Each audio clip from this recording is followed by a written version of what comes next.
Welcome to Tarantulia. Today, I've got a rehousing of a Thrixopelma ockerti. Here we go. Face in your face. Alright, so here I have the enclosure that I want to use for the Thrixopelma ockerti. So I'm putting a little bit of jungle mix into the enclosure, and I'm going to moisten that real good since these are from Peru. So let's talk about the Peruvian Flame Rump, or scientifically known as the Thrixopelma ockerti. This is a beautiful tarantula from Peru, and there are three topographical regions in Peru, which is the coastal plain, the Sierra, and the Montaña. The temperatures can usually range from 68 to 75 degrees all year round, and the humidity is a consistent 60 to 80%. That is why I am moistening the substrate in this enclosure and getting it ready for those high humidity for this tarantula. This tarantula grows at a medium rate, usually taking about 2.5 to 3 years to mature. It is a quite docile tarantula, but they can be very skittish and they will kick hairs and run all over the place. They are a lot more skittish than anything, and you will see that coming up soon when I do bring my Thrixopelma ockerti out. He definitely kicked a whole bunch of hairs at me and made a huge mess, but you'll see. It's coming up. So this is not a beginner species, I don't believe so. This, I would feel, is an intermediate species just due to that bolting and hair kicking and stuff. You want to get a little more experience with some tarantulas to know that those are behaviors that are indicative of defense.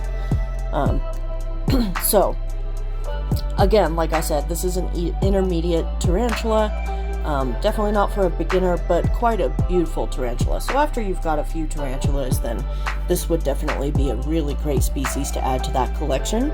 These guys are semi-arborreal. There's been a little research done into them and kind of their behaviors in the wild, and it's been found that because it floods pretty often in Peru, these guys tend to find their way up trees and foliage and whatnot, just kind of to avoid that flooding. They will not drown, but these guys do prefer to hang out a little bit higher on the trees. So I do have a cork round in here that is kind of sticking up and out, so hopefully my Thrixopelma ockerti makes use of it. But until then, I might have to do another rehouse of this poor species because I was not aware that they were actually a semi-arboreal. I was still kind of with the old information that they were a terrestrial species. But these guys will hang out in trees, so just FYI in the future, if this is a species that you're thinking about adding to your collection, then just be aware that they do have arboreal tendencies.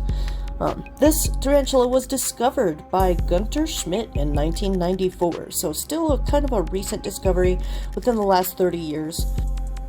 Now let's talk about their by nomenclature. So, Thrixopelma. So Thrix is a root word for hair or bristle, and pelma means the sole of the foot, so it's a bristle foot, if you will. And ockerti is the collector, is named from a collector of Roland Ockert.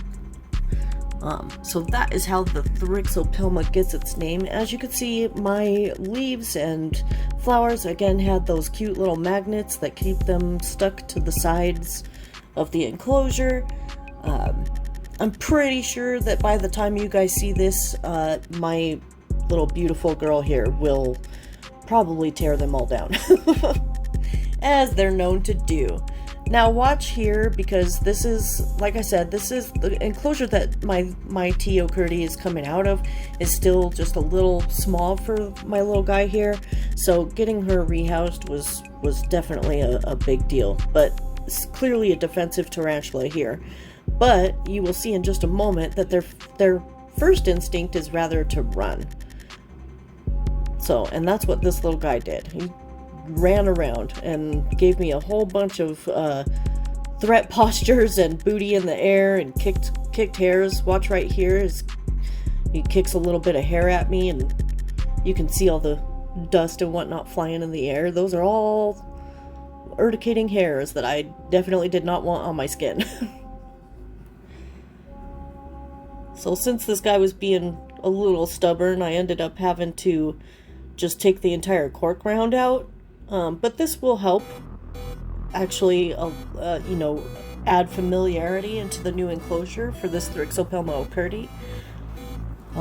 And it seemed to work. Sometimes you just gotta take their whole web and everything and just throw it on in there. Now check this guy out. Mine is still a juvenile, but you can really start to see those blues and kind of a green carapace and that red abdomen. It's just incredibly beautiful. I hope you enjoyed watching my Thrixopelma ockerti.